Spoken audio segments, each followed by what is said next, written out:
मोनिका चौधरी स्वागत करती हूँ आपका अपने YouTube चैनल, जिसका नाम जानते हैं कि यहाँ पर कंपटीशन की तैयारी कराई जाती है। और आज हम यूपी पुलिस के लिए क्या करने जा रहे हैं, जीव विज्ञान पढ़ने जा रहे हैं। लेकिन उससे पहले मैं आपको एक बात बोल देना चाहती हूँ, जितने भी लोग हमारे इस वीडियो को देखते हैं बेटा जी, आप सभी ना कमेंट जरूर किया कीजिए। अगर आपके कमेंट सकारात्मक हुए, पॉजिटिव हुए तो हमें मोटिवेशन मिलेगा, और अगर आपके कमेंट नेगेटिव हुए तो बेटा जी हमको आपसे कुछ सीखने के लिए मिलेगा। तो इसलिए आप कमेंट जरूर करेंगे, ठीक है। तो चलिए स्टार्ट कर लेते हैं। बायोलॉजी देखेंगे। सबसे पहले बायोलॉजी को जीव विज्ञान कहा जाता है। जीव विज्ञान का अर्थ है सजीवों का अध्ययन करना, ठीक है। जीव विज्ञान के जनक वो आपसे अगर पूछ ले, जो कि पूछा जाता है, तो अरस्तु कहलाते हैं। इंग्लिश में इन्हें ही एरिस्टोटल कहते हैं, ठीक है। बायोलॉजी बेटा जी दो शब्दों से मिलकर बना है, बायोस प्लस लॉजी। वहीं अगर हमारा बायोस आ जाता है तो उसका हिंदी मीनिंग होता है जीव, या आप उसको सजीव बोल सकते हो, ठीक है। अगर आपका लॉजी आ जाता है तो उसका हिंदी मीनिंग होता है पढ़ाई, या फिर आप उसको अध्ययन बोल सकते हो, ठीक है। और जो लॉजी का अध्ययन करता है उसको लॉजिस्ट कहा जाता है। अध्ययन करने वाले को लॉजिस्ट कहते हैं, ठीक है। बायोलॉजी हमारे दो पार्ट में डिवाइड होती है, एक होती है बॉटनी और एक होती है जूलॉजी।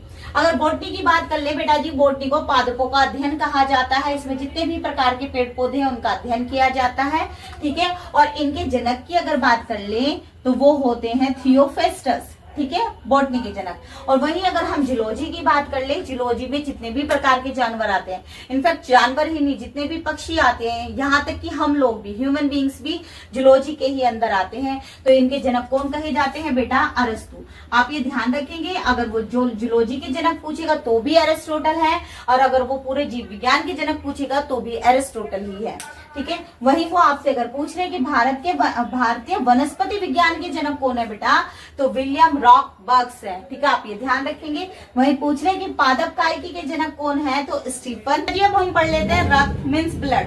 ब्लड है क्या बेटा? तरल संयोजी ऊतक है, ठीक है। संयोजी ऊतक का मतलब है, संयोजी का मतलब है जोड़ने वाला, ठीक है। क्या काम करता है बेटा? ये हमारे शरीर के सभी भागों को आपस में जोड़े रखता है, ठीक है। ऊतक क्या होते हैं? कोशिकाओं का समूह ऊतक कहलाता है। क्या कहलाता है बेटा? कोशिकाओं का समूह ऊतक कहलाता है, ठीक है। कैसा है? तरल है। कैसा है? तरल मीन्स होता है लिक्विड, ठीक है। ब्लड कैसा है? लिक्विड फॉर्म में है। वहीं पर अगर आपसे पूछ ले कि क्या हमारे शरीर में कोई और संयोजी ऊतक भी पाया जाता है, तो हाँ, हड्डियों को हम क्या कहते हैं? हड्डियों को हम ठोस संयोजी ऊतक कहते हैं, क्योंकि हड्डियां भी हमारे क्या काम करती हैं? जोड़ने का काम करती हैं, ठीक है। अब वो अगर आपसे पूछ ले कि ब्लड है हमारे शरीर में, कहाँ बनता है बेटा, तो अस्थि मज्जा में बनता है। अस्थि मज्जा, जैसे देखो ये हमारी हड्डियां हैं, ठीक है। इन हड्डियों के बीच में यहाँ पर ठीक है खाली जगह होती है। उन खाली जगह में क्या बनता है? रक्त बनता है, ठीक है। और ऐसा नहीं है कि ये सारी हड्डियों में बनता है, जितनी भी बड़ी बड़ी हड्डियां है ना उनमें बनता है। जैसे कि हमारी पैर की हड्डी हो गई, हाथ की हड्डी हो गई। अब पूछने लगो कि भाई कान की हड्डी में भी बनता है क्या? कान की हड्डी तो खुद ही छोटी सी है, उसमें नहीं बनेगा, ठीक है। पूछ ले कि प्राकृतिक कोलाइड, रक्त को हम क्या कहते हैं? प्राकृतिक कोलाइड भी कहते हैं। ऐसे आ जाता है कि प्राकृतिक कोलाइड हमारी बॉडी में कौन सा है, तो रक्त है। रक्त क्षारीय माध्यम में होता है। पीएच मान कितना होता है? 7.4 होता है। अब समझ लेंगे जरा इसको गुड्डा। पीएच मान हमारा एक पीएच स्केल होता है, जैसे स्केल आप नॉर्मल यूज करते हैं, वहां पर ऐसे मेंशन होगा, यहाँ पर 7 होता है, यहाँ 0 से 7 तक होते हैं, और 14 तक, 0 से लेकर 14 तक का ये हमारे नंबर इसमें लिखे रहते हैं। अगर आपके 0 से 7 तक के इस लाइन में कोई नंबर आ रहा है तो बेटा यानी कि वो हमारा अम्लीय माध्यम है। कैसा माध्यम है? अम्लीय, ठीक है। अगर 7 से इस साइड के कोई नंबर आपका आता है पीएच मान में, तो यानी कि वो हमारे क्षारीय माध्यम के अंदर है, ठीक है गुड्डा।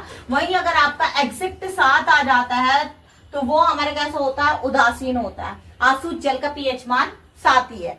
तो यहाँ पर हम ब्लड की बात कर रहे हैं। ब्लड मानव का रक्त कैसा होता है? क्षारीय होता है, 7.4 होगा इसका पीएच, ठीक है।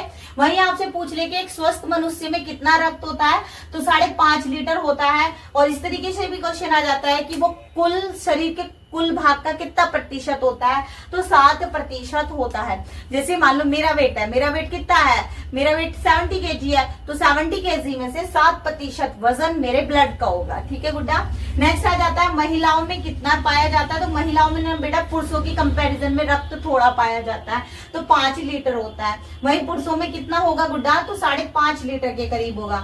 रक्त में कोलेस्ट्रॉल का सामान्य स्तर कितना होता है, तो 180 से लेकर 200 ग्राम तक होता है। ये क्वेश्चन इंपोर्टेंट है, आप ध्यान रखेंगे। ठीक है। रक्त परिसंचरण की खोज किसने की थी, तो विलियम हार्वे ने की थी। आप ध्यान। चलिए बेटा जी अब पढ़ लेते हैं कि रक्त का निर्माण कहाँ होता है। अभी मैंने आपको बताया कि रक्त का निर्माण अस्थि मज्जा में होता है, यानी कि लंबी वाली हड्डियों के अंदर होता है अगर एक वयस्क है तो। वहीं अगर बच्चा भ्रूण की फॉर्म में है, यानी कि भ्रूण के रूप में मां के गर्भ में है, तो उसमें रक्त का निर्माण मीजोडर्म से होता है।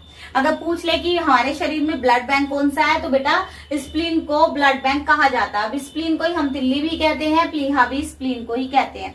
अब देख लेते हैं ब्लड के अंदर ना कण पाए जाते हैं। ब्लड ऐसे नहीं है कि हमें तो बस रेड रेड दिख गया है, उसके अंदर बहुत सारे कण होते हैं। तो देख लेते हैं कौन से होते हैं। एक तो होता है प्लाज्मा, दूसरा होता है हमारे ब्लड कार्पल्स। ब्लड कार्पल्स को बेटा रुधिर अणु कहते हैं।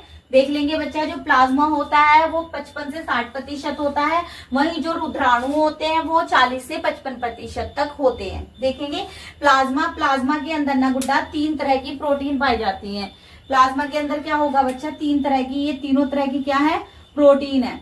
कौन कौन सी प्रोटीन है, एक तो है फाइब्रोजीन, ठीक है, दूसरी है प्रोथ्रोम्बिन, तीसरी है एंटीबॉडी। देखो जो फाइब्रोजीन और प्रोथ्रोम्बिन है ना, ये दोनों प्रोटीन क्या काम करती हैं, ये दोनों प्रोटीन रक्त को थक्का जमने में मदद करती हैं। ठीक है, जैसे हमारे कहीं कट लग जाता है ना, तो थोड़ी देर बाद वो ब्लड खुद ही आना रुक जाता है, तो किसकी वजह से रुकता है, फाइब्रोजीन और प्रोथ्रोम्बिन की वजह से।